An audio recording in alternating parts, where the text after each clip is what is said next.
Ah, ahoy!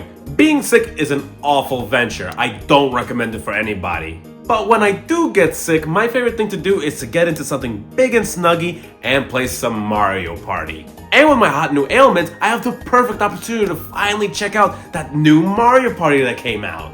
Which makes feeling like shit so worth it. Mario Party has got to be my favorite Mario spin-off series. I love it more than any Mario sports title or even any Mario Kart. The reason for it is because of how crazy fun they can be and also how crazy accessible they are. Mario Party can be enjoyed by people who actively play games and people who have never touched a controller before. But they aren't necessarily brain dead either. These games have depth to them too.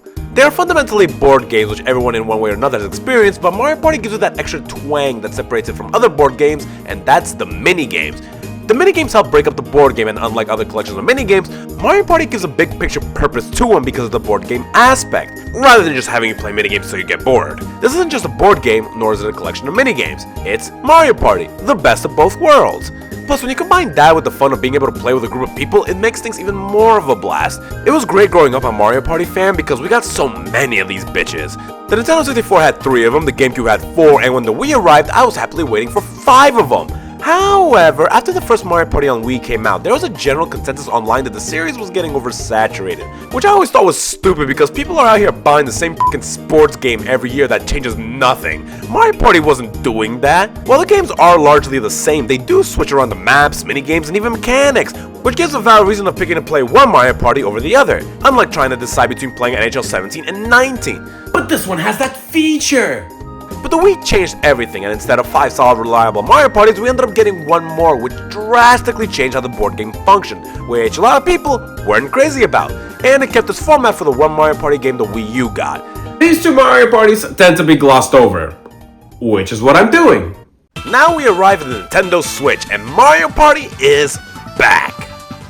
Kind of.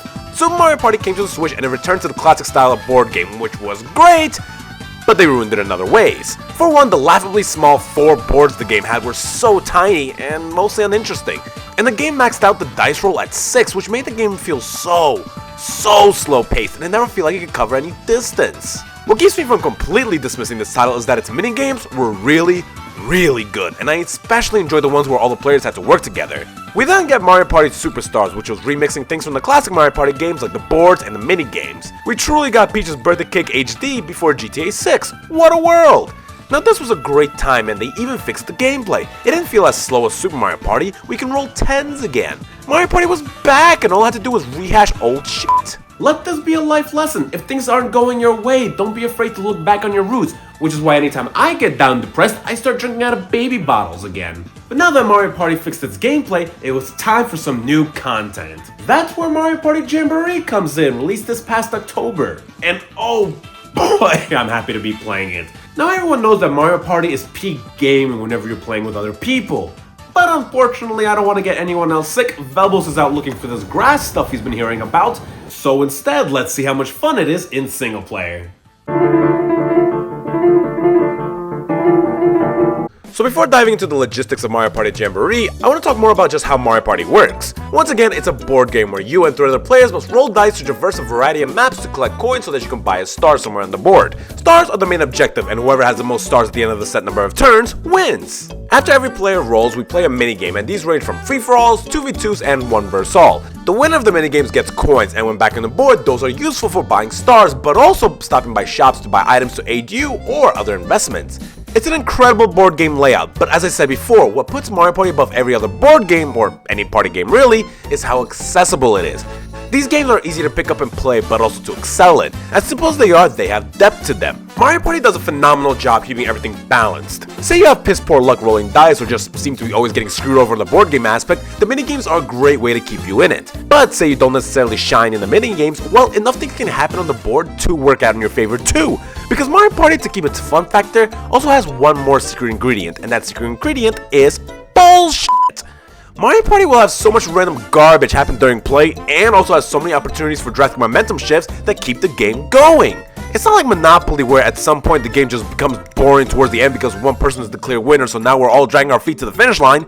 Mario Party, on the other hand, can have such wild upheavals happen at any point. You can be dominating in how you play, but a sequence of events can easily shoot you down. Or you can be an absolute bottom dweller and in one turn rocket through the ranks. Now I know what you're thinking, Soblev, how is that fair? I can be doing my absolute best to try to win all the mini games and make all the right decisions on the board, and I could still lose?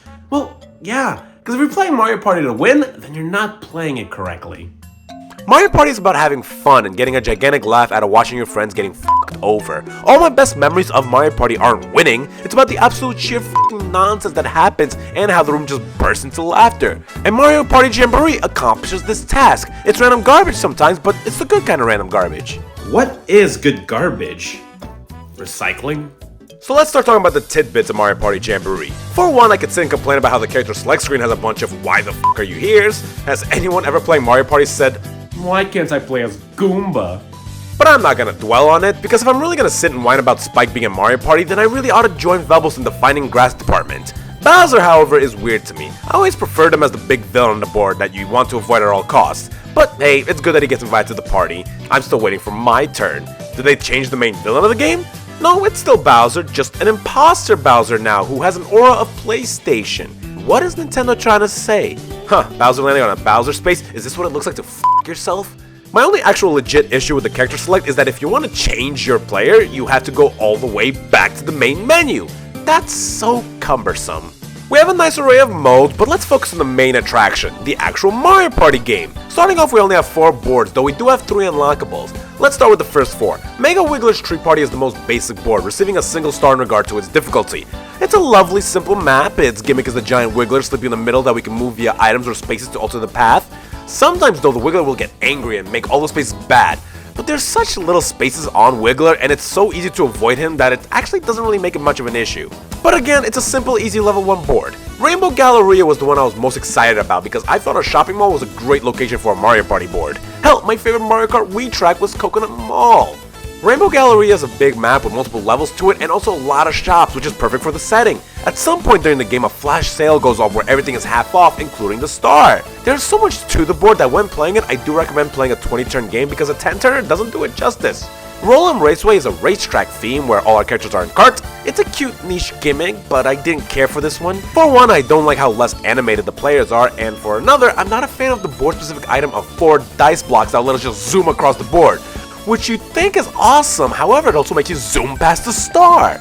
It's not a bad board, it's just not one I'm eager to play. And lastly, we have Goomba Lagoon, and its gimmick is a tide that rises or lowers every other turn, which opens up paths and blocks them too. I like the aesthetic, the size, however, I'm not crazy about the tide aspect completely blocking off any progress sometimes. Like, there's some islands where you will legit be stuck with nowhere to go, and that's a bit f***ing lame. But besides that, it's good stuff. Mario Party Jamboree has great boards that are all different from one another, but wait, we still have 3 more to unlock! Yay! We unlock boards by completing in-game achievements, which is cute. 2 of the unlockable boards are retro boards. We got Western Land from Mario Party 2 and Mario's Rainbow Castle from Mario Party 1. And you know what? I'm not against Mario Party doing this going forward. Mario Kart always had retro tracks that give us more places to race, so I'm not against Mario Party including 2 boards from past games to increase the total board layout. The last board we unlock is King Bowser's Keep, a final board that changes paths and has Imposter Bowser causing mayhem. It's got a lot going for it as well, and it's a great final board.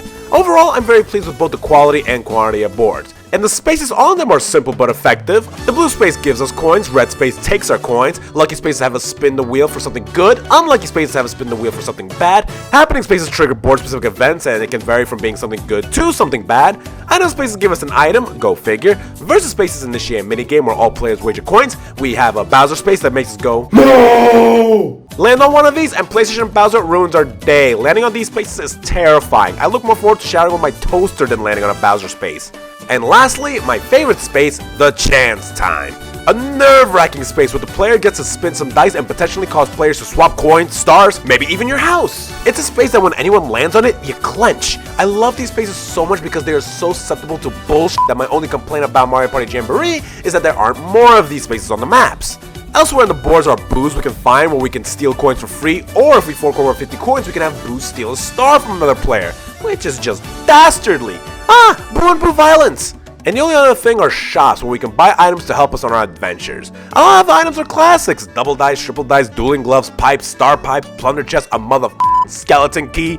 But something else that I'm a big fan of is how every board has its own exclusive items, which I think is great. The boards are gimmicky, so it's good to have some control over them. Now, the overarching shtick that Mario Party Jamboree has is the Jamboree Buddies. A random character not being used will pop up on the map somewhere and we have to get to them.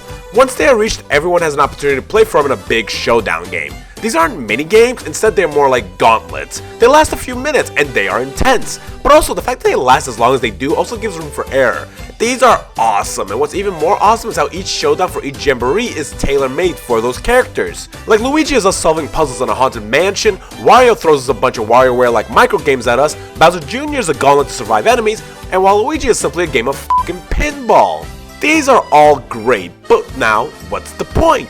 Well, when you get a Jamboree Buddy, you get some advantages. For one, they each have a unique ability, whether it's discounting a star, increasing your roll, stealing items from players you pass, giving you some coins, stuff like that. But the big thing they do is letting you double up on everything you do. That means any space you land on, it enacts that space twice, which means double the gating coins, double the lucky space rolls, double the items you get, double the pain. You can now buy 2 items at a shop, you can have Boo harass players twice, and you can even buy 2 stars at once. It's amazing!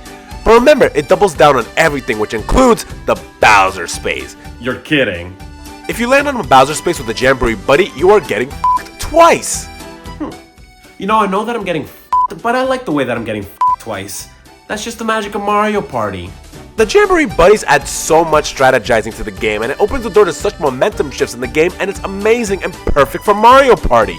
Oh well, I think that's all I have to say about the board game aspect. I think it's incredible. It's so balanced in how unbalanced it is. And it's amazing how whenever a Jamboree Buddy drops in, it turns up the heat. I think Mario Party did something great with the Jamboree Buddies, and I wouldn't mind seeing that be a constant thing in the future. But anyway, moving on. The board game aspect, amazing. But again, that's only half the story. Let's talk about the mini games. Mario Party minigames are reliable fun, and this is no different. I really don't know how I can talk about the minigames. All I can say is, I like them. I do have some favorites. Hot Cross Blocks is incredibly fun if you play with people. Pickin' Produce gives me Overcooked vibes. And Sandwich might be my personal #1 because of how every time I play it, I get in the mood for some egg salad. Which honestly is how I judge any game's worth. You know why I don't care for God of War 2018? Because there's no egg salad in that game. I'm sorry I'm not going further into talking the minigames, I just don't know how to. All I can say is that I can't even think of any minigame I dislike, which is a good thing. The Mario Party Jamboree does have other game modes, which highlight the Switch's motion controls, and I do like these as an option, and the games they do use them in are also fun playthroughs.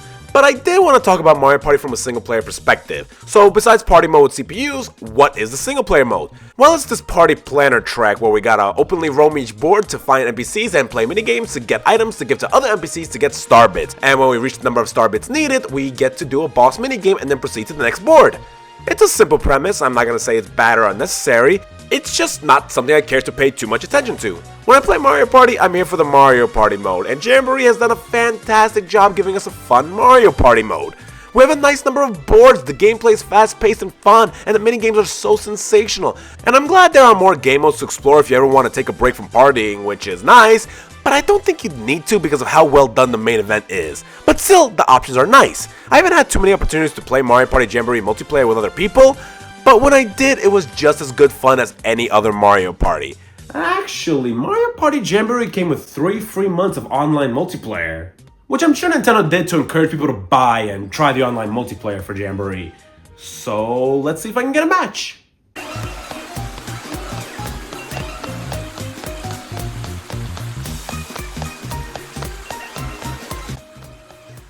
October, November, December, January. Damn it, it's been more than 3 months. This is what I get for taking so long to make a video. Well, this is a bust. Oh well, so that is all I can comment regarding Super Mario Party Jamboree. And all I gotta say is, we're so fucking back. And I'm very pleased with the state of the franchise. That's 3 games on the Nintendo Switch. Sure, one was not great and the other one is just rehashing old shit. But still, that's 3 games on 1 console. I can sit comfortably here and say that the Wii and Wii U were a bad generation for Mario Party.